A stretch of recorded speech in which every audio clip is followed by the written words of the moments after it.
600,000. That's how many Shein and Temu packages are shipped to the United States every day. I buy from Shein probably every single week or every 2 weeks. But their sharp rise in popularity has put a target on their backs, from concerns over data security.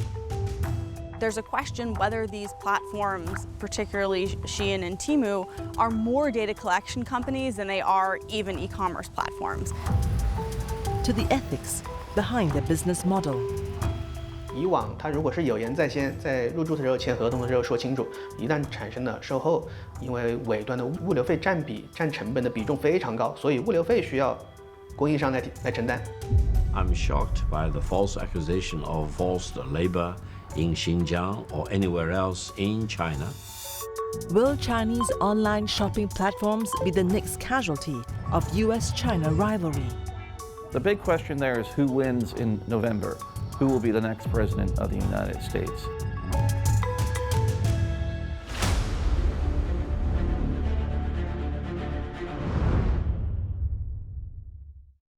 This is just absolutely packed. So I got this bundle of 4 shirts for $23.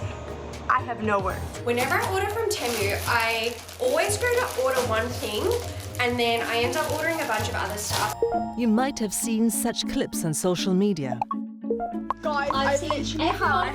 Influencers showing off their purchases from online platforms like Shein, Temu, and TikTok Shop. Huge Shein haul.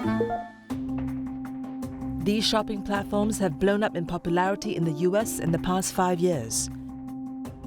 Online fashion retailer Shein launched in the US in 2017. By 2021, it had surpassed Amazon in downloads to become the top shopping app that year. Combined, Temu, Shein, and TikTok Shop had sales of nearly $24.5 billion in 2023 in America. I buy from Shein probably every single week or every 2 weeks. Originally it started with just clothing and then it went on to heels, sandals, accessories.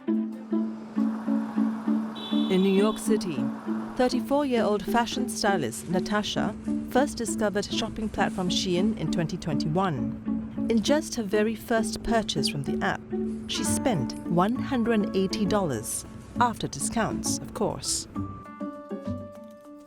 The more you buy, the more discounts you get. So I've had things on my cart that's been $300 plus and I've gotten it for like $210. And these are like 20, 30 pieces of clothing, coats, anything that I want. And I just feel like the prices these days, especially post-COVID, a lot of people, the cost of living's gone up. People don't want to spend $50, $60 for a hoodie that they can buy from Shein for $20 without the H&M tag.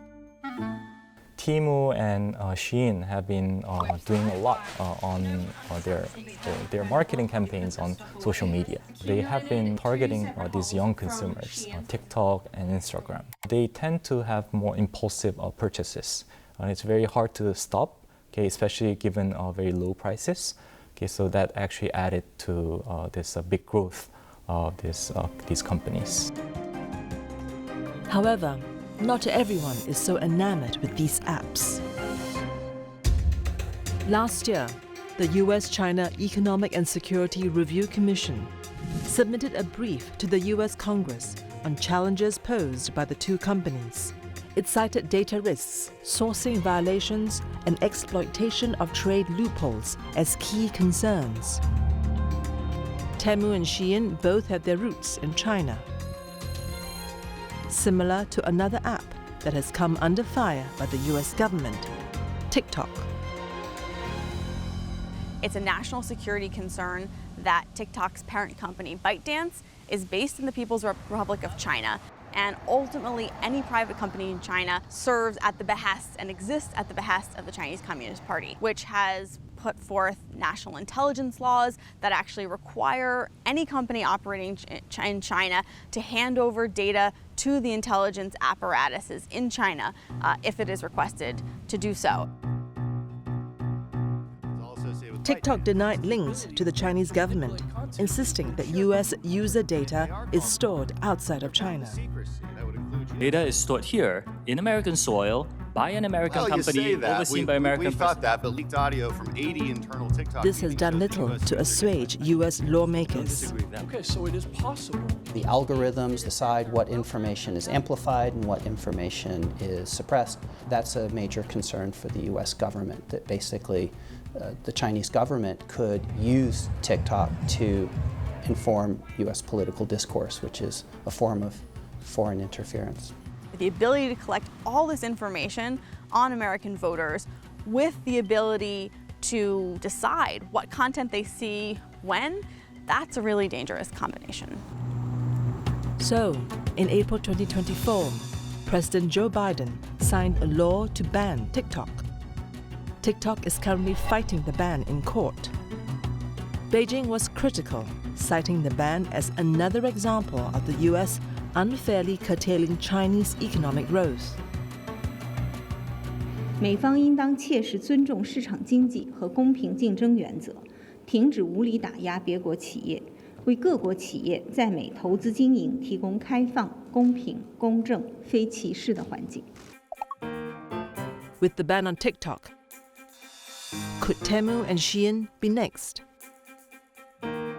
Like TikTok, Shein and Temu have Chinese origins, though they are headquartered elsewhere. Shein was founded in 2008 in Nanjing, before moving its headquarters to Singapore in 2021. Temu is headquartered in Boston, but is owned by China's PDD Holdings. PDD Holdings is also the parent company of the third largest e-commerce site in China, Pinduoduo. It's definitely a sign of an era of much greater scrutiny on commerce between the United States and China, especially when it comes to technology, especially when it comes to apps, and especially when it comes to data. And there's a question whether these platforms, particularly Shein and Temu, are more data collection companies than they are even e-commerce platforms. Do the American lawmakers have cause for concern? Well, back in 2018, Shein's then parent company, Zotop, was hacked. The breach leaked the personal information of 375,000 New York residents. Zotop was fined $1.9 million for this lapse. Last year, Pinduoduo was suspended from the Google Play Store after malware was detected, giving the app unauthorized access to a user's data. For example, one of the types of data that it was trying to collect is data that you copy to the clipboard on your phone or that you store in the Notes app. So for example, if you were to copy a text message into an email, it would be stored on your phone's clipboard. Pinduoduo was going after those kinds of data, even though they had nothing to do with the app itself. Temu is Pinduoduo's shopping app for users outside of China. Cybersecurity experts say Temu requests less permissions than the Pinduoduo app and has different encryption keys. Yet, a slew of class action lawsuits has been filed against the app over data privacy. A case filed last September accused Temu of sending messages to numbers listed on a Do Not Call registry. This June, Arkansas Attorney General Tim Griffin sued Temu, alleging it is collecting residents' personally identifiable information which the Chinese government can access. Montana Attorney General Austin Knudsen and 20 other attorneys general also wrote to PDD and Temu to request information about their business practices and its ties with the CCP. Last month, House Republicans called for an investigation into Temu, reminiscent of what led to TikTok's eventual ban. The particular concern is that American privacy has tended to be more accepting of e-commerce companies collecting information when it's just used by the e-commerce company. But American privacy becomes much more restrictive when there's a concern that the information might go to the government. This is where there's particular concern with Temu and it's being potentially liable to be forced to turn over information to the Chinese government in particular circumstances. For example, US government users, members of the US military, or individuals in sensitive industries creating technologies that the Chinese Communist Party wants to steal and has active espionage campaigns to steal. These are the kinds of individuals that might be particularly concerned with having apps that have data security risks associated with them on their phones. CNA reached out to Temu for a response. It said that it has never and will not provide user data to the Chinese government if asked. I think such concerns are very much based on hysteria and false belief that everything about China is the wrong thing, is the hostile thing.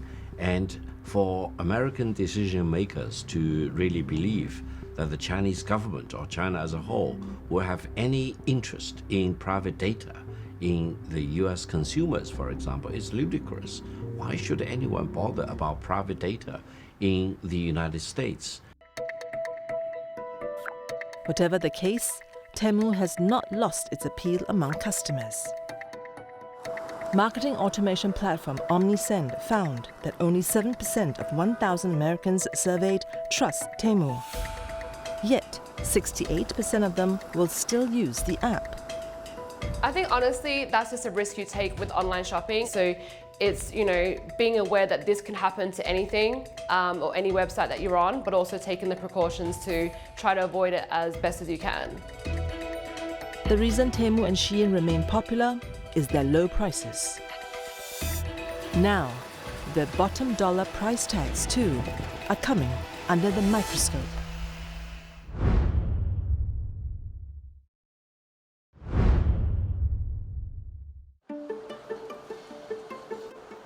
This summer, one of China's largest fashion trade shows held its annual exhibition in Shenzhen. The Link Fashion Expo is attended by buyers and sellers across the domestic and international supply chain.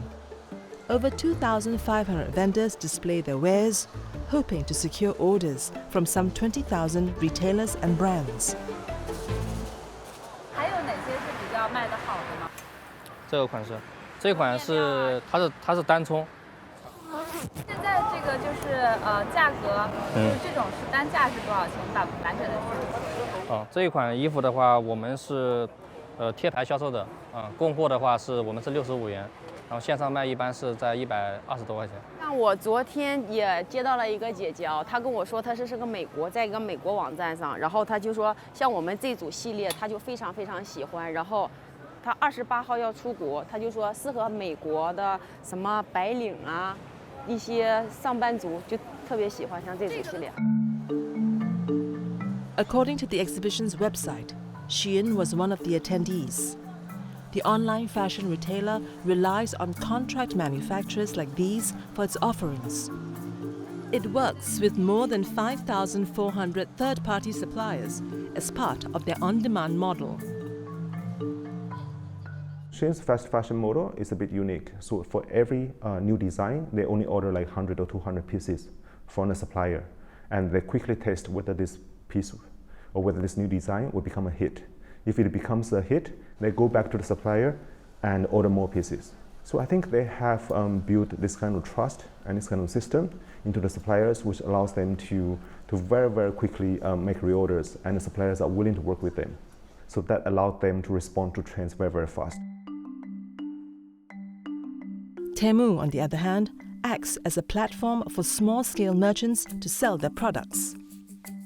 Compared to previous marketplaces where you try to source for goods and, in China and sell in the US, Temu did something different. They control the quality. They make sure that you send everything to their warehouse, they do the inspection before they ship the goods out.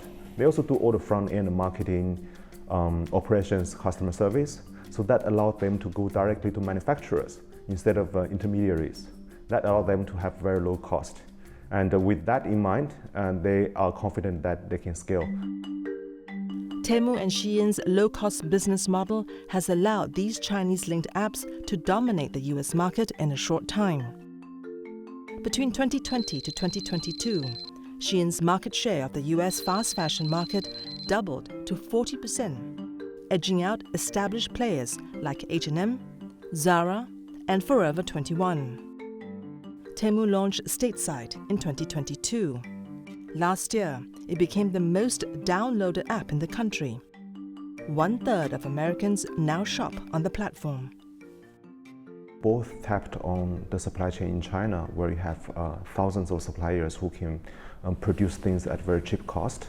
And because of the competition amongst the suppliers, the design, the product innovation, there are lots of new things being produced. So that allowed them to respond to trends very, very fast. They cut out of many additional costs, for example, front stores and other highly inefficient ways of mediation, for example. And the aim is to bring products directly to the doorstep of consumers. That means their cost overall is relatively lower than what you can expect to get from department stores or from fashion stores, for example. But this business model gives Temu inordinate power over sellers. Peter Wang has been selling electronic products on Temu for a year.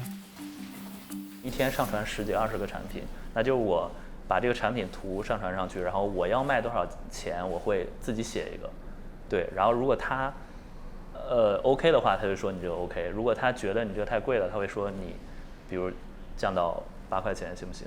然后他会给你一个价格。那如果我也觉得 OK， 那我们就会按照这个价格去进行销售，然后我会备货到他的仓库去，但是销售过程中这个价格可能是会变的。比如说最开始跟他谈好是10块钱，后面卖了一段时间之后，他可能会讲你这个卖到7块钱行不行？然后可能过一段时间他又会讲你这个卖到5块钱行不行？就是他会持续的去跟你谈这个价格。正常来说，我们做跨境电商或者外贸，其实30%到50%甚至更高的毛利是可以达到的，但是在 Temu 这个平台，你有可能第一开始是可以达到这个毛利的，但是随着你做一段时间，它会持续的去压你这个价格，最后可能你的毛利跟我们做国内市场的毛利会差不多。The company has been criticized for pressuring suppliers to keep prices low and terminating contracts at a whim. Under its policy, sellers must bear refund and return costs. Some merchants have made losses of up to hundreds of thousands of dollars. Temu seller Yin Xin Wei was not aware of the platform's fine policy at first. 在入驻的时候签合同的时候说清楚，一旦产生了售后，因为尾端的物流费占成本的比重非常高，所以物流费需要供应商来承担。其实平台想要他要罚这么多钱，扣这么多钱，是为了弥补那个快递费，就是这个原因而已。只是他没有说成快递费，他说成了罚单，所以大部分的人就对罚单这个词耿耿于怀。这个事情我是这样看待的，所以我对罚单，因为我也不停的在罚，我做了2年了，我经常就是被罚的情况，我一次都没落下，每次都罚到我了。我一直被罚没关系，因为他就是我挣了10块钱，他罚我2块，那罚就罚呗，我还挣8块。有很多卖家就是在上面看起来卖了很多，但是最后回款的时候扣了很多这个质量罚款，所以大家会有这方面的意见，然后比如去抗议啊，或者甚至退出是有的，这个是客观，这在卖家的这个圈子里是客观存在的。Keeping prices low gives Shein and Temu the competitive edge, but this too is being looked at by the US government for potentially exploiting a tax loophole. One of the loopholes that they're considered to exploit is the duty-free allowance for shipments that are coming into the country, known as the de minimis rule. So the de minimis rate for the United States is $800, so anything under $800 is duty-free. Other countries have much lower rates, and the issue is large volumes of textiles and other products are entering the United States without paying taxes.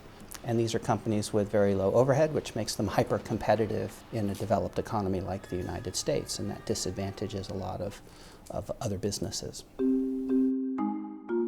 Shein and Temu ship a total of 600,000 packages to the US daily, based on a 2023 report by the Select Committee on the Chinese Communist Party. It was estimated that these companies account for more than 30% of annual duty-free shipments that enter the country. This July, the figure reached 900,000 daily. Yet, the Select Committee report claims these companies paid $0 in tariffs in 2022. It's not just the US facing this issue. Amid rising competition, the European Union tabled a reform in May 2023 to remove or lower its levy threshold. Currently, packages worth 150 euros or less are exempt from duty. We have decided to do so because this provision was heavily exploited by fraudsters. And we also noted that up to 65% of such parcels, which are supposed to be below 150 euros, were actually undervalued. So they were really, this was really being taken advantage of just to avoid the custom duties. An estimated $10 billion in tariffs are lost in the US each year due to the de minimis provision. As of September this year, 1 billion low-value shipments have entered the country, already equaling last year's total. Shein, however, has said they welcome a reform of the de minimis provision in a letter to the American Apparel and Footwear Association. Temu has also denied exploiting the de minimis provision.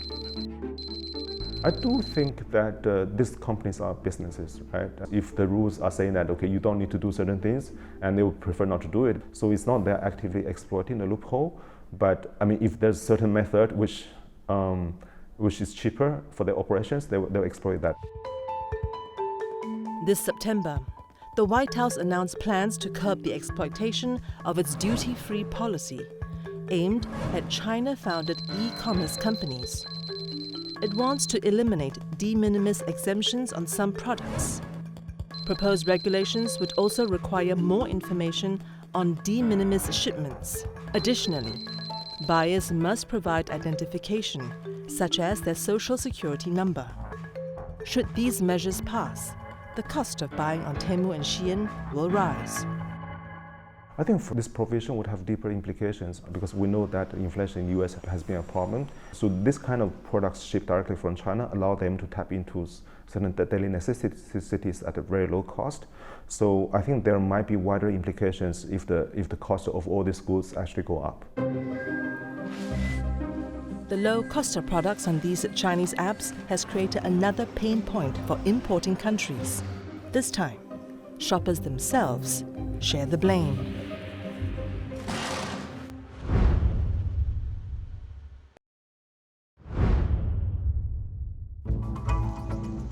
This March, French lawmakers propose slapping a €10 penalty on each item Shein and Temu sells by 2030. To find out why, a look at buying habits across the Atlantic might shed some light. So I got this in 2022 and I just loved how warm it was and how stylish it was. So I repurchased it in brown, beige and white. There's a slang term for going on a shopping spree on apps like Shein and Temu. It's called a haul. These heels are from Shein. I've got them in like multiple colors, black, leopard print, pink. I've got orange. I've also got this black style here. These were all about $12, $13 each. And these are the ones that wrap around the ankle. So naturally I have them also in the sandal version. I have them in different colors as well because they are just so cheap. So why not, really? Natasha's shopping habit is typical of many fast fashion fanatics in America and elsewhere. Americans doled out about $550 billion on clothing and shoes in 2023, purchasing an average of 53 new items per person. Last year, the global e-commerce fashion market was valued at over $820 billion. By 2030, this figure is expected to double.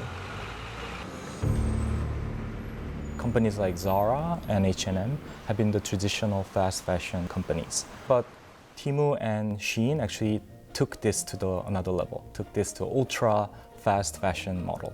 Instead of having physical stores, they're only operating through digital apps. So they have redefined the industry by leveraging this data, so they can actually identify what consumers want, and based on this data, they can also optimize their production as well. When certain items are identified to be popular, orders can be placed with suppliers to manufacture items in as little as 10 days. These can be shipped to customers globally in the same time frame. They are actually mainly targeting the young consumers who are looking at the influencers who are actually hauling all these clothes coming from Shein, and that actually affects their consumption behavior as well. They also want to copy what they are doing. So this has actually created even bigger culture of overconsumption, and the fact that it's not actually that expensive actually helps them spend even more money. But all these e-commerce shopping halls are creating a problem: waste. One issue is the materials used by low-cost manufacturers. A 2022 Bloomberg study on 15,000 pieces of Shein clothing found that 95.2% of the items were made with new plastics, such as polyester. These are some of the cheapest fabrics in the market. Most of Shein's clothes are a blend of polyester and cotton. The problem? These are almost impossible to recycle. 每个月大概都要有个几十吨上百吨这样。这边主要是以制衣厂为主，然后还有那些纺纱厂也有一定的合作。 This factory in Zhongshan, China recycles discarded fabrics, including waste from clothes manufacturing.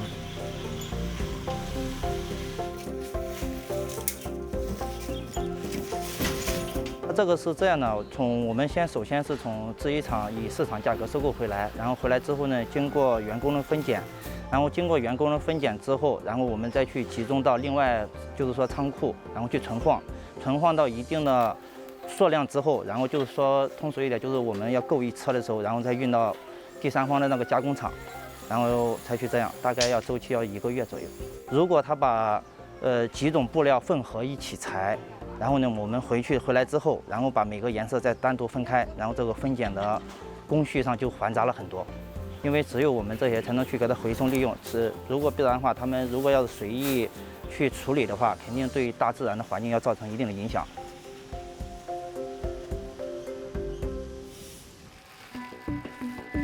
Globally, about 100 million tons of textiles are produced each year. 92 million tons of these will end up in landfills. This wastefulness is driven by fast fashion. This is inherent with the fast fashion business model. They want to sell cheaper goods to the consumers a lot. Because this is made with the cheaper materials, okay, the durability of the goods is actually going down. So now the more and more consumers are using less and fewer times of the clothes. So, in proposing the €10 levy on fast fashion shipments, French lawmakers cited environmental concerns. Yet, consumption is just one part of the story. From manufacturing to shipping, there is a carbon price to pay. According to the United Nations Environment Programme, the fashion industry accounts for 10% of global carbon emissions. Most of the emissions come from the manufacturing process. In China, the power is generated by a coal power plant. In such case, there will be bigger emissions coming out of electricity use. And the other is shipping. Okay, so especially for fast fashion industry, they are shipping their products by air, okay, because they want to bring the products to the consumers as fast as possible. Okay, and that's something that consumers demand as well. Shein, however, has counted that their manufacturing, according to predicted demand, actually reduces waste. The company's global head of sustainability, Adam Winston, explained this in a CNA podcast last November. So the efficiencies that we've brought to retail is that we're able to focus on the products where there is actually demand. So what that does is eliminates a lot of the overproduction that occurs in the industry. Shein has also said that its amount of unsold clothing is less than 1%. This is far below industry standards of 25 to 40%. But environmental experts are skeptical. During the production stage, they can minimize the waste. So this is definitely helpful for the environment. But that does not mean that they can get away from overproduction still, because ultra-fast fashion model itself, it essentially hinges on overconsumption by the consumers. In the case of Shein, just last year compared to 2022, 2023 emission was a double. Unlike France, the US has not passed any federal law to curb fast fashion on environmental grounds, though New York has one in the pipeline. Companies which make revenue of more than $100 million will be required to disclose information about their supply chain. This would hold companies like Shein and Temu accountable for its carbon emissions, water, and chemical use. Shein started publishing its environmental, sustainability, and governance reports since 2021. One good thing about Shein's disclosure is that they still disclose on their indirect emissions coming from manufacturing as well as shipping. They actually source it from third-party manufacturers, so they are just paying for the service, but they are actually disclosing how much emission is actually coming from the entire value chain. But in terms of, for example, the waste, we have no idea how much of a waste Shein is actually contributing. So maybe if they could also transparently disclose on such things, I think it can be even better. Other companies such as Zara and H&M have started making disclosures on their post-sales wastage. Temu, unlike Shein, has not published any information on its environmental impact. When asked, it said it was committed to sustainability. There's always a balance, right? So on the one hand, you need jobs, you need employment, you need economic development. On the other hand, so you have the environment which needs to be protected. So the question is that how do you balance the two, and how do you continue to balance the two? As for freight, cross-border e-commerce is only expected to soar. An estimated 108 Boeing 777 planes worth of packages from Shein, Temu, Alibaba.com and TikTok Shop arrive in the US from China daily. The International Air Transport Association expects e-commerce parcels delivered by air to reach 95% by 2040, from 80% today.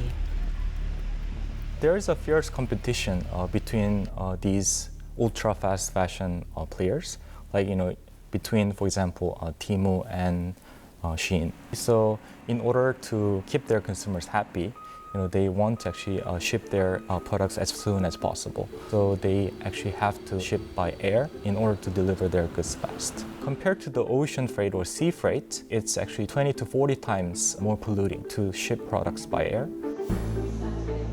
One step Shein is taking to reduce transportation emissions is to set up manufacturing facilities nearer to buyers. It plans to work with 2,000 manufacturers in Brazil in the next 3 years and expand warehouse facilities in the US.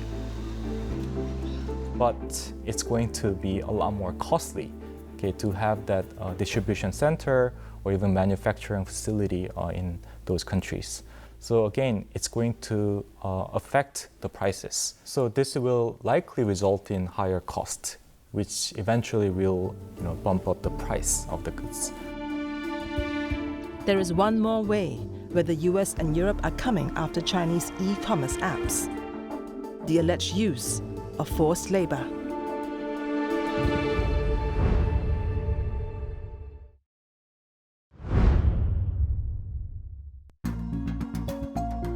This is Xinjiang, a region in China's northeast where 85% of its cotton comes from. Nearly half of Xinjiang's population are Uyghurs, who are mostly Muslim. Last June, the US Select Committee on the Chinese Communist Party conducted forced labor investigations on fast fashion brands. Its interim findings, which named Shein and Temu, raised the alarm that their products could be made from cotton harvested with Uyghur forced labor.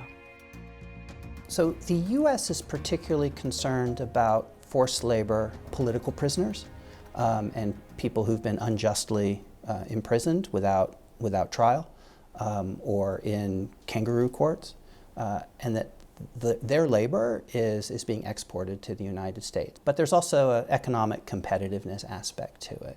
The forced labor, coerced labor gives those companies that use them in their supply chain a very unfair advantage against supply chains and labor markets that are based on paying a living wage and essentially adhering to not just US but European and other developed economy levels of governance.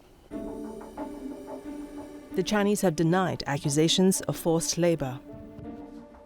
中方已多次表明，所谓新疆存在强迫劳动，完全是反华势力为抹黑中国炮制的世纪谎言，同新疆各族人民各项权益得到切实保障的事实完全相反。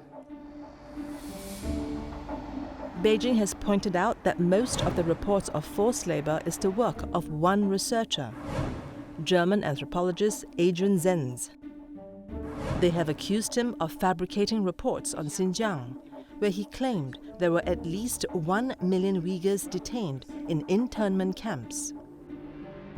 Adrian Zenz was one of the first Western researchers to notice that the government in Xinjiang and local governments in Xinjiang were posting procurement contracts and procurement elicitations online to essentially build re-education camps, prisons, and large facilities that didn't previously exist. So by looking at these tenders that were being put out on the internet, by doing some interviews and then looking at satellites, he was able to monitor the build and development of essentially a network of re-education through labor concentration camps. Other journalists went and on the ground looked at the facilities and were often chased away as they took photographs, so I think it's pretty credible. China initially repudiated the presence of these camps, but soon admitted to them in 2018.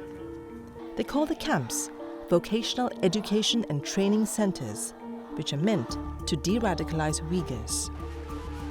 Back in 1997, Uyghur separatists had bombed several buses in Urumqi and Beijing.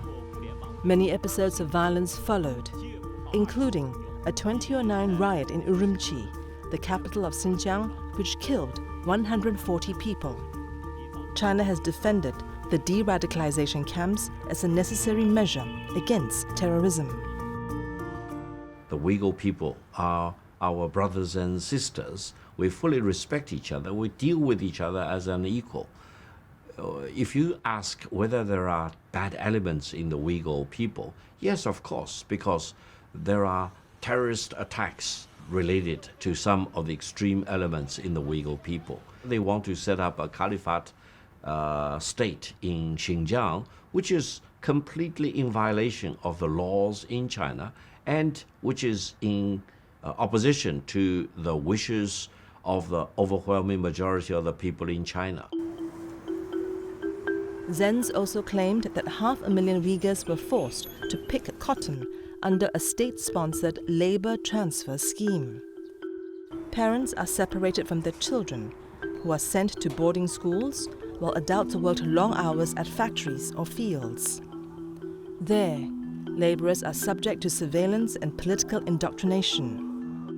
China, however, says the program aims to alleviate poverty. Beijing launched a global PR campaign, inviting diplomats, tourists, and influencers to visit Xinjiang to see the situation themselves.